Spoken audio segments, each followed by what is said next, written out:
Perjuangan mempertahankan kemerdekaan Republik Indonesia selanjutnya dilakukan dengan cara diplomasi atau perundingan.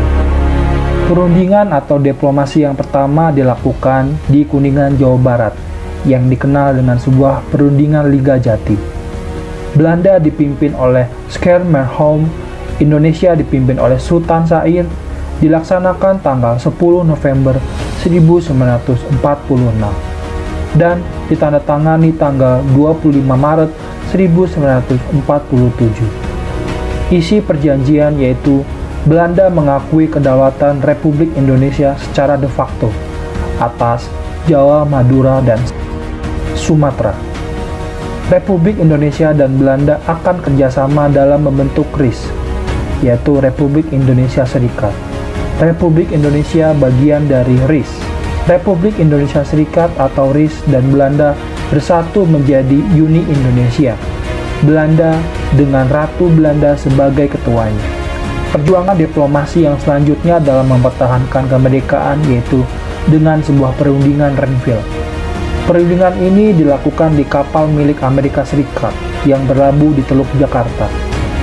Perundingan dilakukan karena perbedaan penafsiran isi perjanjian Linggarjati, di mana Belanda menganggap Indonesia sebagai persemakmuran dari Belanda, sedangkan Indonesia menganggap bahwa Indonesia adalah negara merdeka, sehingga terjadilah agresi militer Belanda yang pertama, tanggal 21 Juli 1947.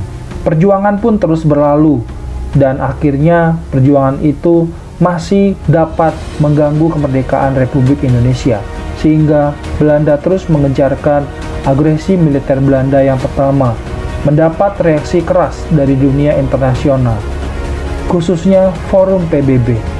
Dalam rangka penyelesaian damai, maka Dewan Keamanan PBB membentuk Komisi 3 Negara atau KTN. Perundingan dilakukan tanggal 8 Desember 1947 sesuai dengan seruan PBB dengan KTN, Komisi 3 Negara. Sebagai penengahnya yang meliputi Australia diwakili oleh Richard Kirby, Belgia diwakili oleh Paul van Schelen, Amerika Serikat sebagai mediator diwakili oleh Frank Graham. Perjanjian diplomasi dalam mempertahankan kemerdekaan pun masih terus berlanjut. Perundingan Renville yang beranggotakan delegasi Indonesia diwakili oleh Amir Syarifuddin, Ali Sastroamidjojo, Haji Agus Salim, C. Limena, Choi Tik-lim, dan Nasrun S.H. Delegasi Belanda diwakili oleh R. Abdul Qadir Widjojo Atmojo, Van Vredenburg, P.J. Koets, dan Dr. Somokyo.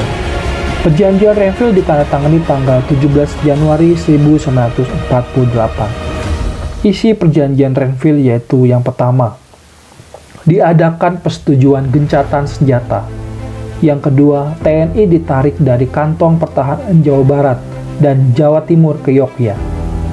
Belanda bebas membentuk negara federal di daerah yang pernah didudukinya melalui jejak pendapat lebih dulu.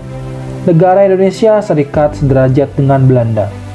Perjuangan diplomasi dalam mempertahankan kemerdekaan selanjutnya adalah Perundingan Rum-Royen 7 Mei 1949. Indonesia dipimpin oleh Muhammad Rum dan Belanda dipimpin oleh Van Royen. Isi perjanjiannya adalah pemerintah Republik Indonesia menghentikan perang gerilya. Kedua, bekerjasama memulihkan perdamaian dan ketertiban umum. Dan yang ketiga, Belanda Indonesia akan mengadakan KMB di Den Haag, pembebasan pemimpin Indonesia yang ditawan Belanda. Perjuangan diplomasi dalam mempertahankan kemerdekaan dalam Perundingan Rum-Royen terjadi karena adanya agresi militer Belanda kedua tanggal 19 Desember yang mengakibatkan Presiden I.R. Soekarno dan Wapres Muhammad Hatta, Sultan Syair, dan A.K. Pringgoditjo ditawan Belanda dan diasingkan, sehingga dibentuk Pemerintahan Darurat Republik Indonesia (PDRI) di Sumatera Barat oleh Syarifuddin Prawira Negara atas perintah Presiden I.R. Soekarno sampai RI kembali normal. Dan yang terakhir adalah perjuangan diplomasi dalam mempertahankan kemerdekaan Indonesia melalui Konferensi Meja Bundar atau disingkat KMB. KMB dilaksanakan tanggal 23 Agustus sampai 2 November 1949 dan ditandatangani pada 2 November 1949. Indonesia diwakili oleh Dr. Andes Muhammad Hatta, Belanda diwakili oleh Van Maarseveen, BFO, Negara Federal, diwakili Sultan Hamid II, Unci, Komisi Perserikatan Bangsa-Bangsa, diwakili oleh Mer Chohran. Konferensi Meja Bundar berisi tentang perjanjian yang pertama, penyerahan kedaulatan kepada Republik Indonesia Serikat, paling lambat akhir tahun 1949. Yang kedua, antara Republik Indonesia Serikat dan Belanda membentuk Uni Indonesia Belanda. Yang ketiga, segera dilakukan penarikan mundur seluruh tentara Belanda. Yang keempat, TNI menjadi inti tentara Republik Indonesia Serikat. Yang terakhir, kedudukan Irian Barat akan ditentukan 1 tahun setelah penyerahan kedaulatan. Nah itulah anak-anak, perjuangan kemerdekaan Republik Indonesia melalui diplomasi atau perundingan. Semoga bermanfaat dan terus belajar. Terima kasih dan salam sehat.